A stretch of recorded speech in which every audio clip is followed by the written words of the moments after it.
Le comité interministériel de gestion des crises et des catastrophes s'est réuni hier sur invitation du Premier ministre. La situation des écoles était à l'ordre du jour. Mange-t-on sain? La problématique est posée en ce 16 octobre, journée mondiale de l'alimentation. Ce que nous consommons a effectivement un impact considérable sur la santé. Fin de la 4e journée des éliminatoires de la CAN Maroc 2024. Le récap en fin de journal. Mesdames et messieurs, bonsoir. Pour résoudre la crise provoquée par des intempéries ayant occasionné le report de la rentrée scolaire au 4 novembre, des réflexions ont été menées hier mardi 15 octobre au sein du comité interministériel de gestion des crises et des catastrophes. Objectif, mettre en œuvre des solutions temporaires. Soumaïla Fani pour le compte-rendu. Depuis l'annonce du report au 4 novembre de la rentrée scolaire 2024-2025, les autorités scolaires restent à pied d'œuvre pour une sortie de crise avant la date indiquée. Après l'évaluation de la situation des écoles affectées par les intempéries, il ressort que 128 sont occupées, 167 inondées et 256 partiellement ou totalement effondrées. Lundi 30, le ministre a annoncé le report de la rentrée au 4 novembre. Le lendemain, nous a invités à visiter ces écoles sinistrées, inondées. Et c'est là où, techniquement, tout a été clair. Nous avons été à l'école de Bozola. Ce qui a été, nous a donné même des mots de tête, c'était à Ifa Bako, à Sebenikoro, où l'école était envahie par l'eau. Donc ce report était indispensable. Pour répondre à cette crise, une rencontre a été initiée hier mardi 15 octobre au niveau du comité interministériel de gestion des crises et des catastrophes. Objectif, mettre en place des solutions temporaires et durables, notamment la réhabilitation des salles de classe endommagées, l'installation des abris provisoires pour servir de salles de classe, mais aussi procéder à l'évacuation des écoles occupées par des sinistrés et délocaliser temporairement des élèves des écoles inondées vers d'autres établissements. Le gouvernement a dégagé même un montant de 600 millions, si je me souviens bien, pour accompagner les mesures d'accompagnement de ceux qui vont être délogés. Quand vous prenez par exemple l'école de Bozola, donc ils ont commencé. Le problème ne se pose pas. Et j'invite les uns et les autres effectivement à aller dans le sens d'aider l'État pour qu'on puisse recaser. Les écoles qui sont inondées, qui doivent peut-être avoir d'autres aménagements. Quand vous voyez, je prends un exemple, vous allez au complexe Malamine Diara, il y a suffisamment de places là-bas. Donc, des écoles de proximité là-bas peuvent faire le remplissage dans ces écoles-là. Au regard de ces solutions dont leur mise en œuvre pourrait répondre à la crise en cours, la date du 4 novembre pour la rentrée scolaire 2024-2025 reste maintenue. En bref, ce mardi a pris fin la session de la Cour d'assises spéciale. 51 affaires inscrites au rôle avec 181 accusés. Cette session spéciale sur les crimes économiques et financiers a fait 76 condamnations fermes et par contumace et 77 cas d'acquittement.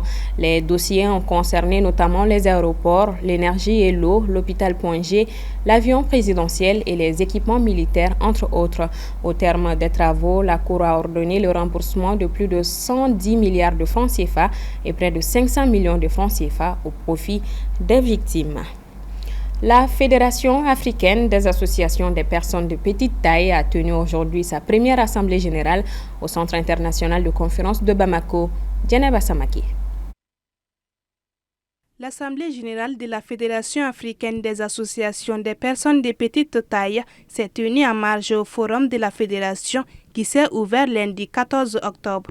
Et ce forum qui a débattu 2 thèmes pendant ces 2 jours-là par rapport à l'exclusion sociale des personnes vivant avec un handicap en général et des personnes de petite taille, il faut le dire en particulier, et également l'insertion sociale de ces personnes.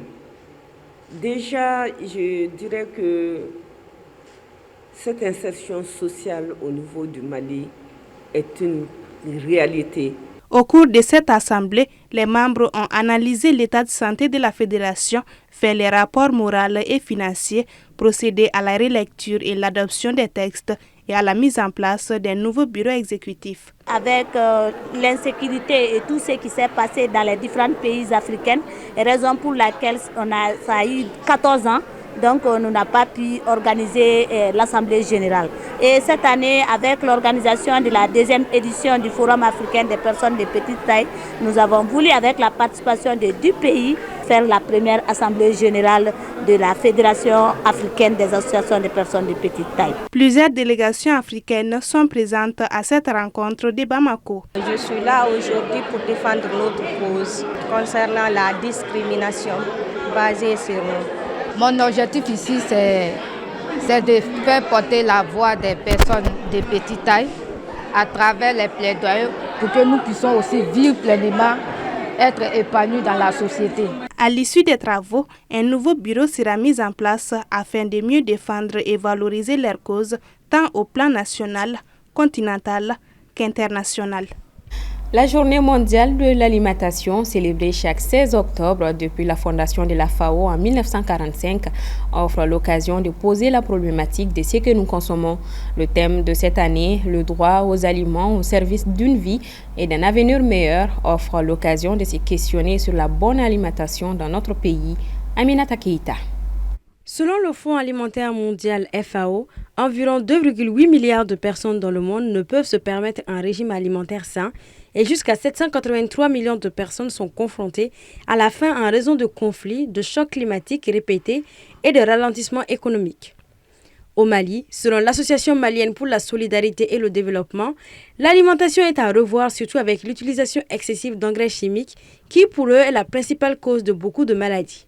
Si nous ne changeons pas notre façon de s'alimenter, ce qui risque d'arriver à long et moyen terme, c'est des cas d'obésité comme on le voit aux États-Unis, mais aussi c'est le risque de développer des maladies liées à l'alimentation et qui causent beaucoup de dégâts qui ne sont pas des maladies liées aux bactéries ou autres, mais c'est des maladies qui sont des maladies cancérigènes qui développent des pathologies comme des insuffisances rénales, des cancers, des maladies qu'on ne voyait pas au Mali, mais qui malheureusement à cause de l'introduction de certains types d'intrants chimiques, de pesticides de tout genre, souvent qui sont même interdits dans les autres pays, mais qui rentrent dans nos pays de façon frauduleuse et qui sont utilisés consciemment ou inconsciemment ou même abusivement par certains types de producteurs qui causent des dégâts. La Journée mondiale de l'alimentation a pour objectif de renforcer la sensibilisation et promouvoir l'action en faveur des personnes souffrant de la faim dans le monde et faire prendre conscience de la nécessité d'une sécurité alimentaire et d'une alimentation nutritive pour tous. Le Mali a plus de 59 chaînes de valeur agricole sur lesquelles l'économie malienne puisse s'appuyer pour permettre aux Maliens de s'épanouir à travers les fruits de l'agriculture. Les autorités maliennes ont mis en place un système de développement alimentaire, un système d'accès à une alimentation saine et équilibrée depuis plus de 10 ans. Nous demandons à tous les producteurs d'aller vers les systèmes améliorés qui pourront les aider à s'épanouir à travers tout ce qu'ils sont en train de faire. Si certains invitent l'ensemble des populations et des décideurs à porter un regard sur la sécurité alimentaire du pays, l'Association malienne pour la solidarité et le développement, en revanche, opte pour un changement de comportement qui s'impose à tous. Aujourd'hui, 80% de nos producteurs ne croient pas que c'est possible de produire sans les intrants chimiques, sans les pesticides, sans les engrais. Et ça, c'est un danger pour notre système alimentaire au Mali, qui ont des conséquences sur la population, sur le sol, sur la fertilité du sol, ou aussi qui causent des maladies comme les cancers ou autres à la population. À noter que selon l'Institut national de la statistique du Mali, le taux de pauvreté était de 45,5% au Mali en 2022. Une pauvreté plus ressentie en milieu rural liée aux crises sanitaires, sécuritaires, sociales ou encore politiques. Pour la justice climatique, une marche a été organisée ce mercredi 16 octobre du boulevard de l'Indépendance à la place du Cinquantenaire. Elle a rassemblé une cinquantaine de participants déterminés à attirer l'attention sur l'urgence climatique. Aminata Bougou-Djebagate et Ibrahim Babi. La marche pour la justice climatique du 16 octobre 2024 à Bamako est un témoignage puissant de l'engagement des jeunes maliens envers la protection de l'environnement. Ils arrivèrent au boulevard de l'Indépendance à 8 h du matin, convaincus de l'importance de prendre des mesures concrètes pour lutter contre le changement climatique. Armés de pancartes et de slogans percutants, les manifestants ont défilé dans une ambiance pacifique mais résolue, réclamant des actions urgentes et significatives de la part des autorités maliennes et internationales. Le but de la marche d'aujourd'hui, c'est pour montrer en quelque sorte notre motivation par rapport au changement climatique.